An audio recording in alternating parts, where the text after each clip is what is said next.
I'm telling you, this was the best decision we made because we were able to accelerate our growth. We were able to actually achieve our dream. And more than that, we were able to leverage the skill sets that we had learned in corporate America and bring them into real estate industry.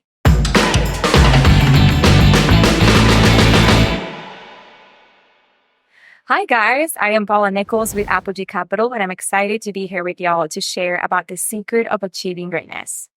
I know that we all think of, achieving that goal and climbing that mountain, and it feels lonely if you're thinking that you're gonna just be disciplined and work hard enough to get there. It may be a very lonely road, but I want to encourage you and share the secret of achieving this greatness by building the right team. And so, a little bit about my story. I was actually born and raised in Colombia, and I moved to the States in 2006. And when I came to the United States, I had this big dream of achieving the American dream, right? And I would quickly realize that I was not going to be able to do that by myself. And so I went into college, I got a full ride scholarship, I majored in finance, and I could not have done any of that if it wasn't for the mentors and the teachers and my parents who sacrificed and encouraged me to be who I wanted to be, to achieve that American dream, right? And so in college, I met my husband, Jonathan Nichols. And through that process, we got married. And after we got married, we said, hey, we love each other, but we don't have a common goal. What is that going to be, that common hobby, that common thing that we're going to work together and enjoy? And real estate became that thing because we read Rich Dad Poor Dad, and we grew passionate about real estate and how to build assets versus liabilities. And so we started in single family, but we made a big mistake. That big mistake was that we thought that we were going to be able to do it by ourselves. We thought that maybe we worked hard enough. If Jonathan scraped popcorn ceilings and if I learned how to paint and I became a real estate agent to sell my homes, we were going to be able to accomplish that goal. And the reality was that we saw the value of real estate because our bank account was showing it. Yes, we were growing our wealth, but at a really high cost of our peace, of our joy, of our, relationship. Because the reality was that we were not investing and using the skill sets that we had already learned in corporate America. Instead, we were trying to learn other skills and try to be good at everything. And that was a big mistake because we needed to rely on other people. And when we started into multifamily, because we realized that this could no longer be a hobby, this needed to be a business, we realized that the main difference was that we needed to be working in a team. We needed to be working with people who had done things already before than we did. We needed to work with experts. And so at that time, we actually joined the Blanc program because we knew that there were people in that program that had already done what we were dreaming to do at that point, which was to buy our first multifamily deal. And with that, we chose that. And I'm telling you, this was the best decision we made because we were able to accelerate our growth. We were able to actually achieve our dream. And more than that, we were able to leverage the skill sets that we had learned in corporate America and bring them into real estate industry. With that, now we have owned over 400 multifamily apartments. We have achieved financial freedom. We both work full time. My husband and I both work full time as multifamily syndicators. And so with that, I wanted to share with y'all, if you're looking into starting real estate, finding the right people, finding the right mentors, finding the right team is going to be key. Okay, so now going a little bit more into the technical and practical ways is, okay, Paula, so yes, we need people. Yes, to achieve greatness, we need a team. But what does that team look like in multifamily? Well, I've broken it down into 4 sections. The first section is going to be finding, right? So the first step is going to be finding that deal. How are you going to be able to find that deal, right? So it might be you find the seller, right? So maybe you do direct marketing. Maybe you try that in single family and you want to implement that in multifamily. That may not be as successful in multifamily. So I highly encourage you to start building relationship with brokers. That's what we see to be most common now in this industry is to build really good relationship with brokers. How do you build that? You are very intentional about it. Yes, at first you may go and find a list of brokers in your area. Maybe go to Roommate and find the brokers that are listing properties there.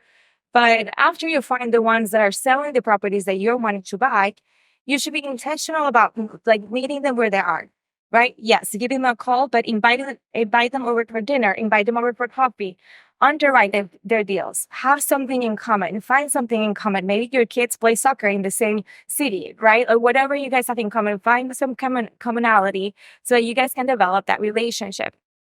I would say that the second step here in finding is underwriting.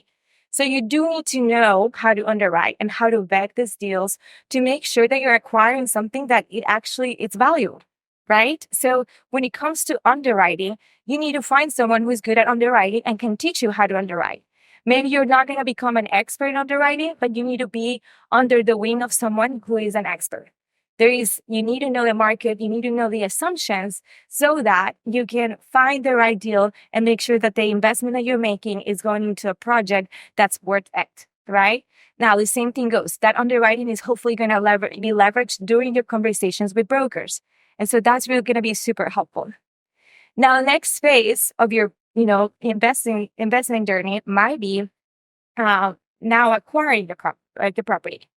So when you are acquiring the property, there's other folks that are going to be part of this team, and they're going to play a key role in it.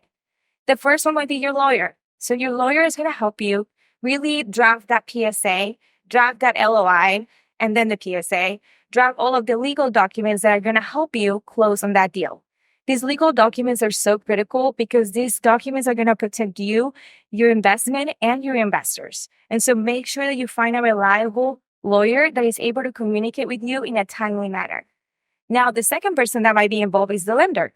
You bring equity from investors, but you bring a loan, and that person or that lender is probably going to fund 70 to 80% of your deal. And so you want to make sure that you have built a relationship with a lender that is trustworthy, that is going to help you close on the deal, and is going to help you find the right product to fund your multifamily investment. So make sure that you know that, make sure that you know the requirements, and make sure that you are already aligned with that lender before you bring a deal under contract. Now, other people that are going to be involved with you and part of your team, it's going to be your PM, your accountant, and other folks that are going to be part of that, like your insurance broker, your tax assessor.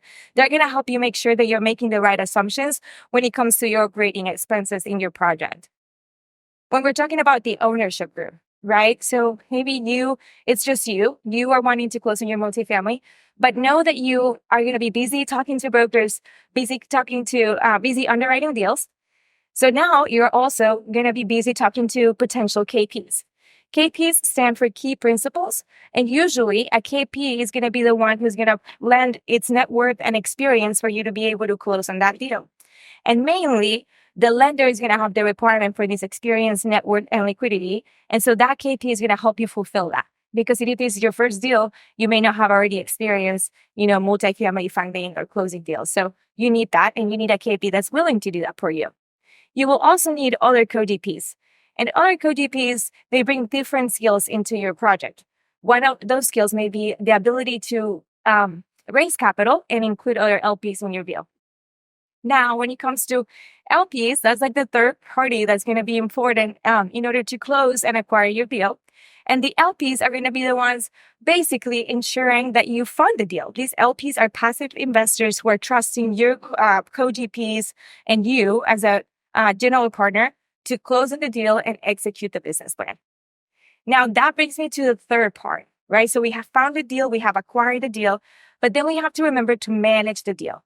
And how are we going to manage this deal well, right? Because if we don't execute the business plan, all of the hard work, it's in vain. So make sure that you're able to execute the business plan and that you have the right people in the right seats so that they can help you execute your business plan. In here, I will say that the key player is a property manager. The property manager is going to be the one doing the day-to-day, business work in the property. They're going to ensure that they develop those relationships with the residents, that we have the property fully occupied, that we're able to charge the rents that we are forecasting, and that everything is moving smoothly. Yeah, you also have the construction, the GC, yes, the general contractor. And the general contractor is basically going to help you execute your value add claim.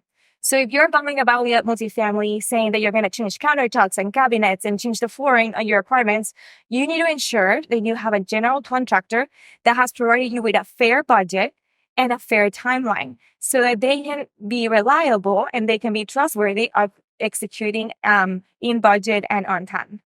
All right. So the third person, who is now part of the ownership and plays a key role during the management of these multifamily projects, is the asset manager. The asset manager is part of the ownership group, so part of your general partnership, and they are going to be the ones ensuring that the PM executes the business plan. I know it may seem like a redundant role, but in reality, it's one of the most important roles in the GP group, because the PMs, although they may be aligning your mission and vision, they are not investors. They're not the ones representing your investment group. It's you.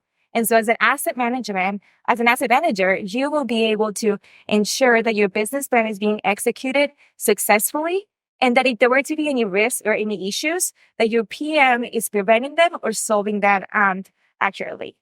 And so the last step will be to exit, which is one of the most enjoyable times of any project, which is finally you're able to sell and exit out of this multifamily project. By now, all your work, all your hard work of your team's hard work it's time to pay off. And so when you find the right time to exit, and based on your business plan, you're going to exit this deal. And that means that you're going to sell. And with that, you're going to see a lot of other people being involved in this exiting process and enable you to deliver the returns that you have projected to your investors. So with all of that, we have gone through finding, acquiring, managing, and exiting the deal. Now, Paula, how you may ask, okay, we have a list of all of these vendors and all of these team members, but how do we vet these people, right? There is tons of lawyers, tons of lenders. How do we make sure we're choosing the right one? So now that we have identified all of the people that we need in order to close on our first multifamily deal, we need to make sure that we're actually engaging the right people. It's not just having people, it's having the right people in our team. So here are 4 questions that I like to ask before I engage in a partnership. Number 1, is our mission and values aligned? This is so important because when things get difficult, we want to make sure that we're dealing with the type of people that we will trust and that our values align. We want to make sure that their priorities are our priorities as well. Number 2, what is their track record? Yes, they may have thousands of followers on Instagram. Yes, they may be very seasoned and they may have thousands of followers on LinkedIn. But are they people that have demonstrated a positive track record? Is their background check clean? Are they people that you can trust and that have demonstrated their skill sets before? Number 3 is the value they're creating the value that you need today? So for example, if I'm putting together a team of co-DPs, and I have the person who's already bringing lots of capital and lots of experience and liquidity and networking to the deal, and I'm have the person who knows how to underwrite the deal and has done the due diligence, and I'm looking for an asset manager, but my friend, she's another great underwriter. Is that going to help me? No. So unfortunately, finding the person who's going to bring the value that you need at that moment is so, so important. And then last but not least, I will encourage you to document every role and responsibility as well as the agreed commission. That means that you are able to outline each team member's responsibilities so that they know what they're expected to do and that you can keep everyone accountable and also support them in any way and form. So those are the 4 questions I asked before entering into a partnership. And I really hope that these could really help you find the right partners, because ultimately it is your team that's going to allow for you to be successful in your first deal. I hope you have a wonderful day, and I hope this has been useful for you.